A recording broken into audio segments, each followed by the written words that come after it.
Oke, selamat siang. Salam sejahtera untuk kita semua. Terima kasih atas kehadiran kelompok 9. Sebelumnya, di sini kami akan memperkenalkan diri kami. Saya sendiri, Diomade Prawindia.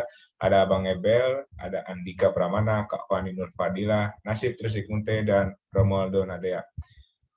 Kami berasal dari kelompok 9, Energi Baru Terbarukan dan Smart Grid, Institut Teknologi Sumatera. Oke, di sini kami akan langsung mempresentasikan dan mendiskusikan tentang energi baru terbarukan air.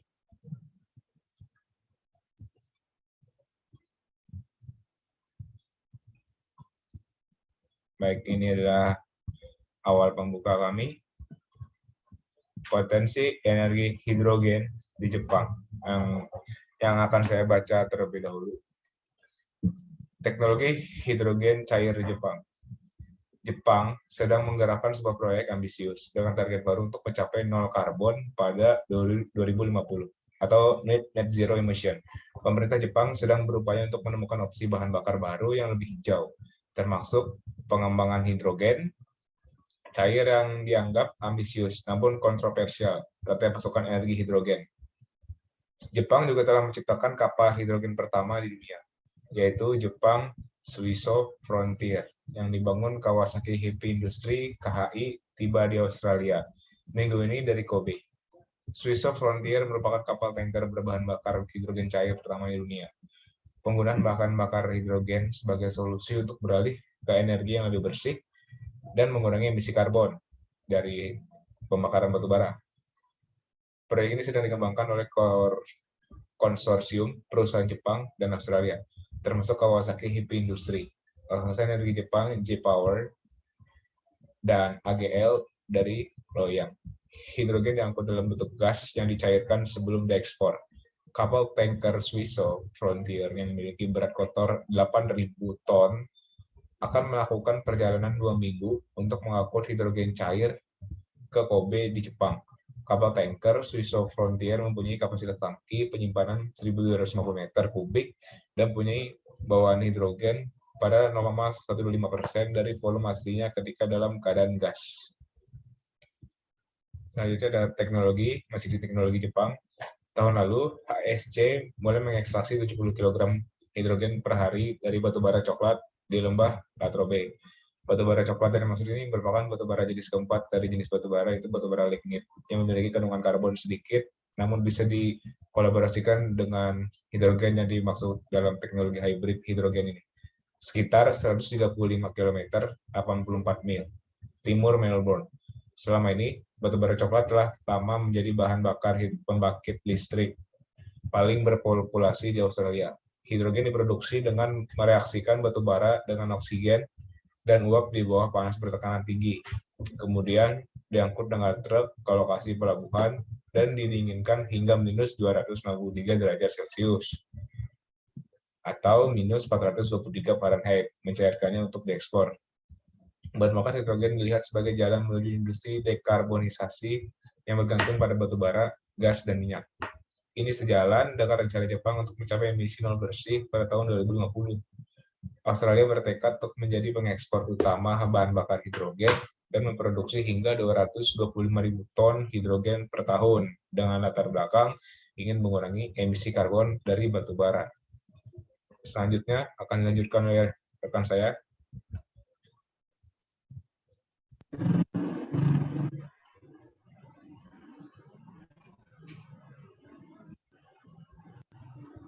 Ya, berikutnya Jepang memiliki sangat sedikit sumber daya bahan bakar fosil dan sangat bergantung pada gas alam cair atau LNG yang diimpor, batu bara, dan tenaga nuklir yang telah dibatasi sejak bencana Fukushima.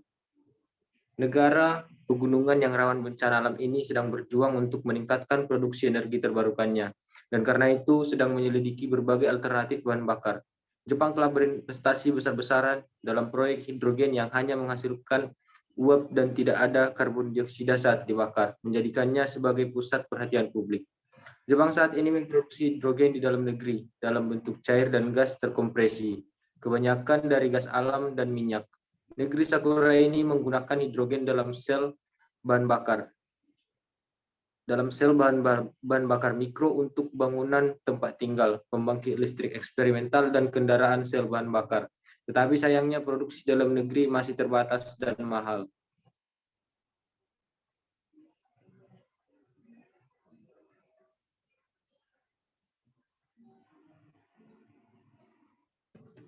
Nah, berikutnya bagaimana cara kerjanya. Mulai tahun depan, sebuah lokasi di pulau buatan dekat Kobe di Jepang Barat akan menjadi terminal percobaan atau pilot untuk kapal pertama di dunia yang dirancang untuk mengangkut hidrogen cair. Kapal buatan Jepang yang disebut Suiso Frontier untuk saat ini tangki bulat berdiameter 19 meter atau 60 kaki di lokasi tersebut digunakan untuk menyimpan hidrogen cair yang diproduksi di dalam negeri. Jika pengujian berhasil pada 2022 atau 2023, maka proyek tersebut akan diperpanjang dan akan memasuki fase komersial setelah 2030. Sebuah terminal baru di Jepang akan dibangun bersama dengan kapal-kapal yang lebih besar, tetapi prosesnya rumit karena diangkut melalui laut. Sebagai cairan, hidrogen perlu didinginkan hingga 253 derajat Celcius. Ini merupakan proses mahal yang menggunakan banyak energi.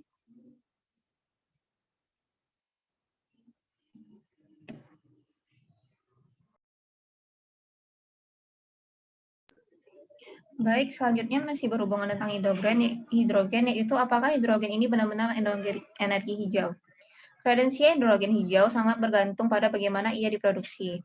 Hidrogen hijau dapat diproduksi dengan elektrolisis air, menggunakan listrik yang diperoleh melalui energi terbarukan. Tetapi setiap ton hidrogen ini yang dihasilkan dari batu bara mengeluarkan 20 ton karbon dioksida, lebih dari 2 kali lipat emisi karbon dioksida yang dihasilkan ketika hidrogen dihasilkan dari gas alam. Menurut para ahli, membandingkan emisi dari produksi hidrogen dengan emisi dari pembakaran batu bara itu rumit, tetapi mereka setuju bahwa itu tidak akan dianggap ramah lingkungan kecuali diproduksi secara terbarukan. Pendukung HESC bersikeras bahwa itu dapat layak secara lingkungan. Jika tidak dapat diperbarui melalui program penangkapan karbon. Salah satu inisiatif Australia yang disebut sebagai CarbonNet akan melihat karbon dioksida yang ditangkap terkubur di bawah dasar laut dekat Victoria. Untuk pendukung HESC seperti Motohiko Nishimura dari Kawasaki Heavy Industry, tenggat waktu bebas karbon Jepang pada tahun 2050 akan memberikan dampak positif yang besar pada proyek tersebut. Selanjutnya yaitu masih tentang potensi energi air, yaitu berupa gelombang laut. Nah, potensi energi laut yang akan dibahas ini yaitu potensi energi gelombang laut di Indonesia. Jadi Indonesia ini merupakan salah satu negara di dunia yang memiliki wilayah laut terbesar. Sekitar 2 dari per 3 wilayah Indonesia itu merupakan lautan. Indonesia memiliki pantai kedua terpanjang di dunia setelah Kanada.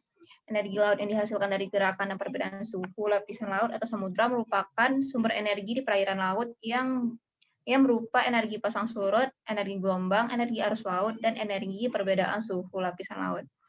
Di Indonesia, beberapa daerah yang mempunyai potensi energi pasang surut adalah Bagan Api-api, yang pasang surutnya itu mencapai ketinggian 7 meter.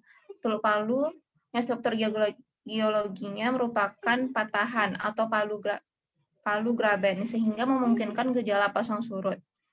Teluk Bima di Sumbawa, di NTT, Kalimantan Barat, Papua, dan pantai selatan Pulau Jawa yang pasang surutnya itu bisa mencapai ketinggian lebih dari 5 meter. Beberapa penelitian menyimpulkan bahwa energi gelombang ini di beberapa titik Indonesia bisa mencapai 70 kW per meter di beberapa lokasi. Pantai barat Pulau Sumatera bagian selatan dan pantai selatan Pulau Jawa bagian barat juga berpotensi memiliki energi gelombang laut sekitar 40 kW per meter. Gelombang yang bergerak menjalar menuju pantai menimbulkan pergerakan partikel dan energi gelombang.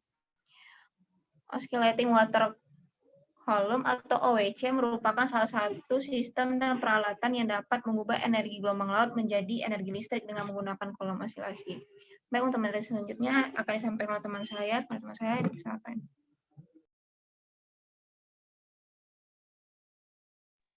Baik, untuk selanjutnya potensi energi mikrohidro.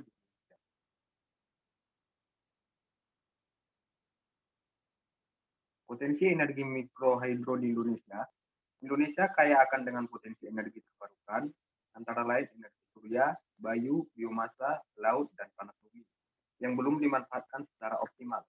Menurut data ESDM, dengan teknologi yang ada saat ini, potensi listrik dari energi terbarukan mencapai 432 gigawatt atau 7-8 kali dari total kapasitas pembangkit terpasang saat ini.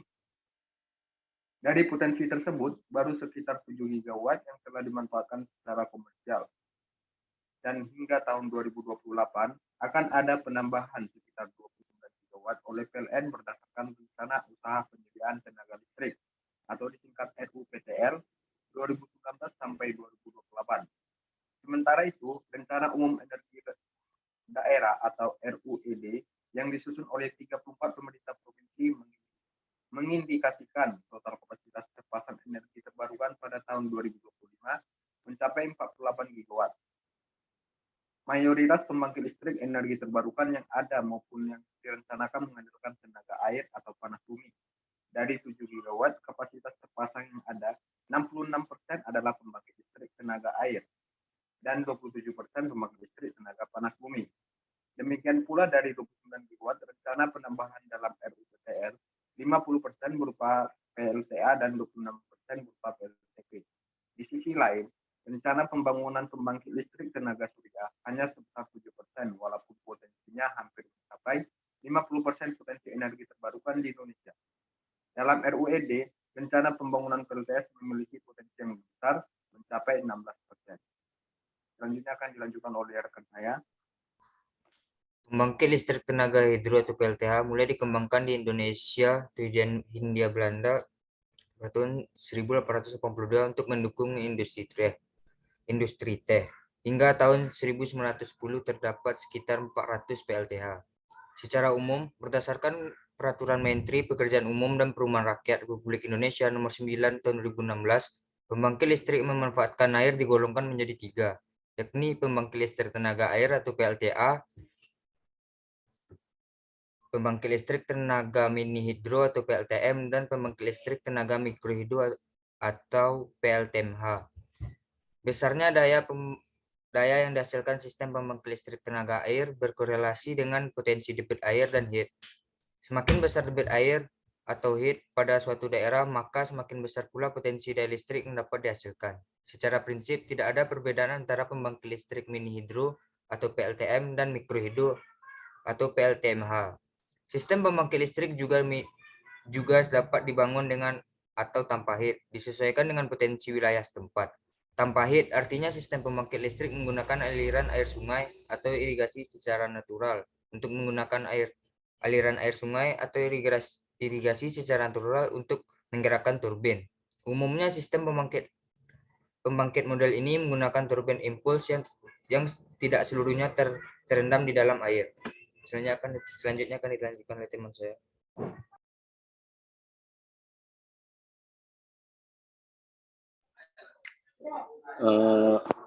Kemudian pemerintah Indonesia melalui Kementerian SDM berencana mengembangkan program renewable energi dengan melalui programnya yaitu RBID PLTA dengan skala besar.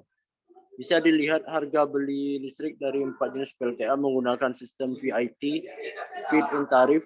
Dari 4 jenis PLTA ini bisa digolongkan.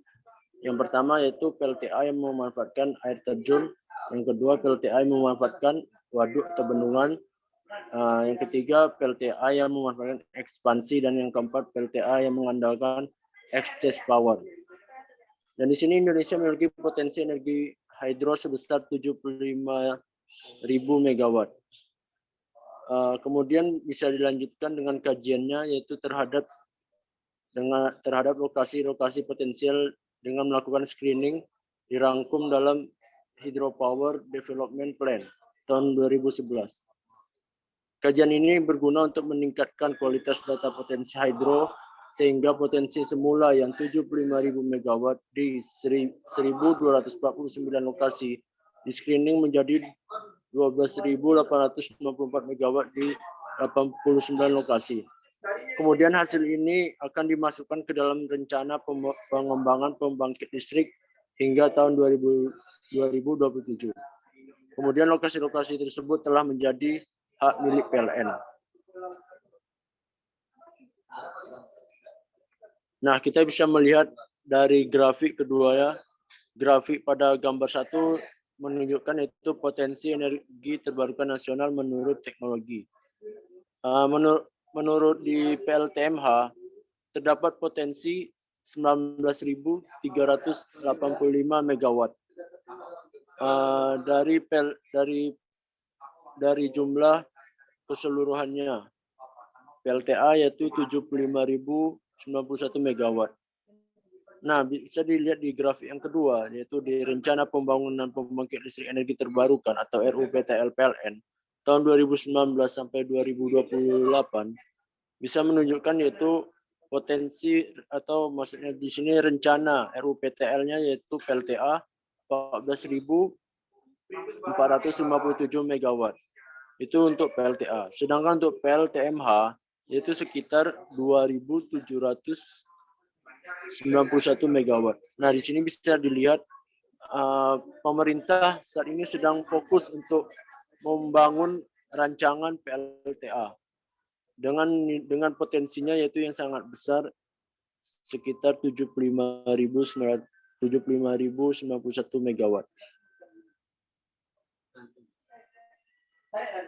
Kemudian inilah daftar pustaka atau link dari pustaka yang kita ambil. Terdapat 4 link daftar pustaka. Selanjutnya saya serahkan ke moderator. Baik, terima kasih. Dan menurut itu merupakan presentasi dari kelompok 9 mengenai air. Jadi di sini bisa kita ketahui bahwa energi baru terbarukan khusus air itu terdapat bagi lagi menjadi hidrogen, ada mikrohidro, dan gelombang air laut. Nah, mungkin untuk mempersingkat waktu, langsung saja kita lanjutkan ke sisi diskusi. Mungkin ada yang ingin bertanya atau ingin didiskusikan langsung, bisa. Sebelum saya bertanya duluan, apakah ada yang ingin bertanya duluan? Untuk mempersingkat waktu, bertanyanya itu yang simpel saja, jadi nggak usah didebatkan terlalu panjang. Gitu. Ya, dipersilakan yang ingin bertanya. Izin bertanya, moderator. Oke, ya dipersilakan. Siapa dulu? Romaldo ya. Bang Ebel duluan. Oke, Bang Ebel duluan. Ayo, Bang. Oke, terima kasih moderator atas kesempatannya. Saya ingin bertanya terkait apakah potensi energi mikrohidro di Indonesia apakah sangat besar dibandingkan energi lainnya, energi terbarukan lainnya. Sekian moderator.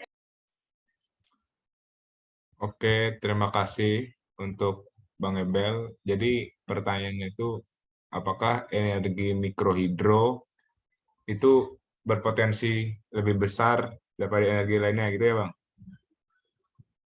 Iya, Bang, di Indonesia, Bang. Oke, sedang diingatkan waktunya sisa 10 menit lagi, jadi dipersingkat aja ya. Mungkin ada lagi yang mau bertanya selain Bang Ebel? Izin bertanya, Dewa. Ya, langsung. Moderator. Ya. Izin bertanya untuk energi gelombang laut ya. Di Indonesia sendiri itu apakah sudah ada tempat yang mengubah energi gelombang laut itu menjadi sebuah energi baru terbarukan? Terima kasih, moderator. Jadi pertanyaannya tadi itu, apakah di Indonesia ada tempat untuk mengolahnya, tempat mengolah energi terbarukan gelombang laut ya? Iya. Oke. Oke, selanjutnya yang ingin bertanya. Oh ya, Bung, silahkan.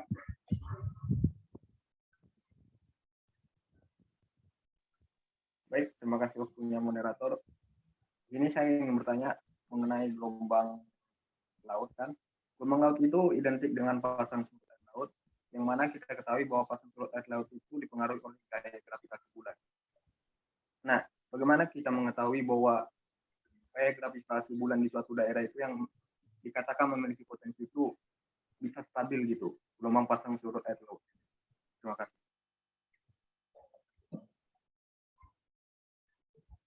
Oke, terima kasih Nasib.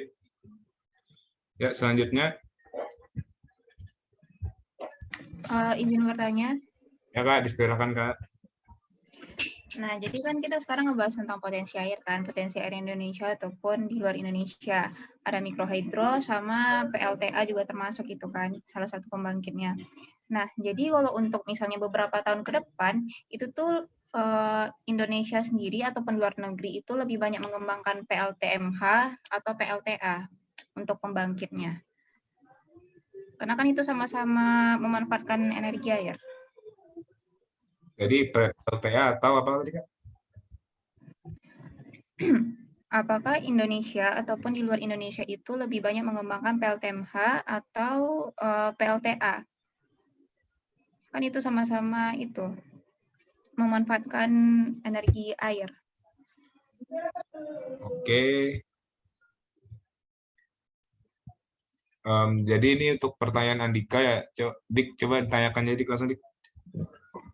Pertanyaan saya, dari ketiga golongan pembangkit listrik memanfaatkan tenaga air, pembangkit listrik tenaga apa yang paling bisa diharapkan untuk dapat menjamin beberapa tahun atau puluhan tahun ke depan? Oke.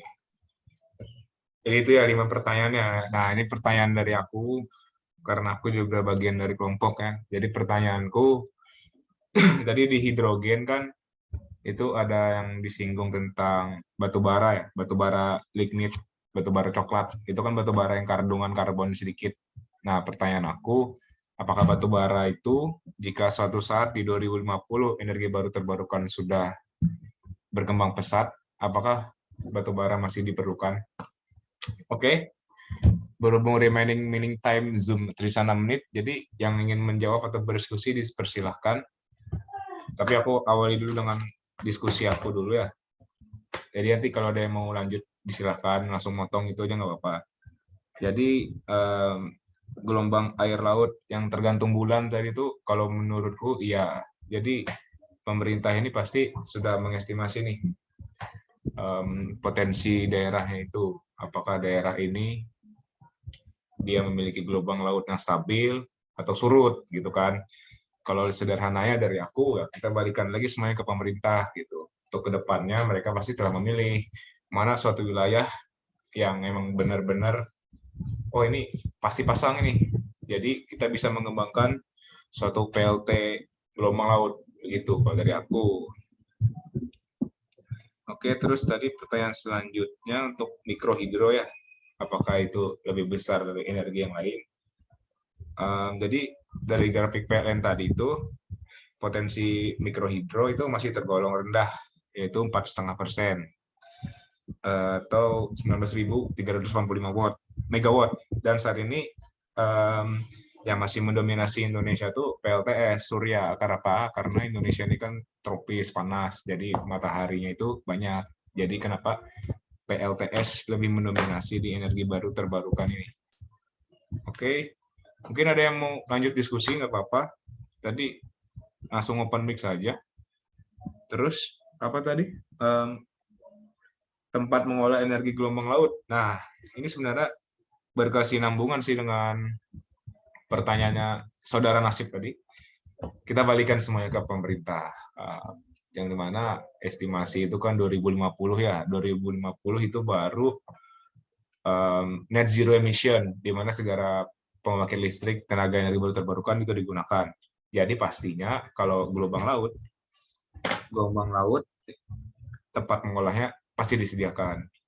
Bergantung dengan di mana lokasi di mana lokasi wilayah yang memiliki bulan stabil, maksudnya gaya bulan yang menyebabkan pasangan surut. Oke, tadi berapa pertanyaan sudah? 3 ya? 5 pertanyaan tadi. Enggak, yang sudah aku jawab. Oh, yang sudah dijawab 3. Ya, lanjut, yuk diskusi ya kalau mau. Tapi ada 3 menit terakhir yuk diskusi yuk. Oke, izin menambahkan Pak. Mungkin untuk pertanyaan yang pertama tadi dari Bang Ebel bisa diulang? Itu yang mikrohidro, apakah dia energi yang apakah dia lebih besar dari yang lainnya gitu. Oh, mikrohidro apakah lebih besar dari tenaga surya atau tenaga biomasa gitu ya? Ya, intinya apakah mikrohidro lebih besar daripada tenaga air lainnya. Oh, kalau menurutku masih lebih besar tenaga air lah. Karena pemerintah sedang membangun bendungan-bendungan yang nantinya akan digunakan untuk sebagai pembangkit listrik tenaga air gitu. Kalau mikrohidro ini saya kira teknologinya masih belum terlalu awam ya. Sedangkan kalau untuk tenaga air itu sudah digunakan dari cukup lama dan sudah dirasakan manfaatnya oleh masyarakat begitu.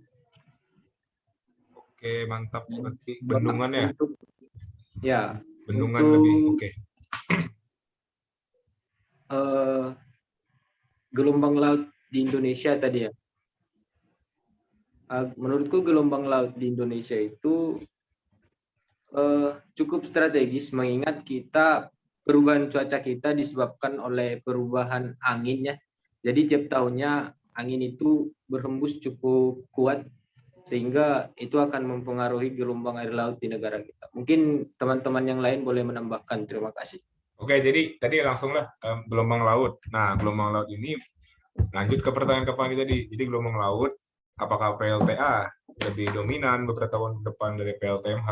Nah, seperti yang dibilang saudara Romualdo tadi, bahwasanya pembangkit listrik tenaga air di Indonesia itu teknologinya lebih duluan. Jadi otomatis berdasarkan beberapa tahun ke depan, PLTA, pembangkit listrik tenaga air itu lebih berpotensi lebih banyak daripada mikrohidro. Sedangkan mikrohidro sendiri risetnya masih belum banyak gitu. Oke, lanjut tadi ke pertanyaan. Kayak hampir semua ya. Siapa yang belum? Oh ya, ini Andika.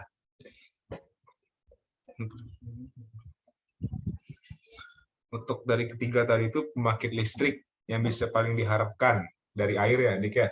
Nah, itu tadi itu yaitu seperti yang Saudara Romualdo bilang. Ya, Dok. Apa tadi kami bilang, Dok? Iya, pertanyaannya cukup menarik ya. Tapi di sini yang paling berpotensi itu menurut saya pribadi hidrogen cair sih, hidrogen cair Jepang. Gimana Jepang itu kalau masalah teknologi mereka berinvestasi gila-gilaan. Apalagi mereka sudah memiliki kapal tanker tenaga hidrogen pertama di dunia. Jadi mengingat beberapa tahun lagi 2030 mungkin mereka sudah lebih maju. Kalau masalah batu bara, seperti yang kita ketahui batu bara itu yang digunakan adalah batu bara lignit ya, dan itu kadar karbonnya rendah. Dan yang ditambang untuk pertambangan sendiri, batu bara yang ditambang itu bukan batu bara lignit, melainkan batu bara bituminus dan subbituminus yang memiliki kadar karbon tinggi. Jadi ketersediaan batu bara lignit itu masih cukup banyak. Oke, berarti ini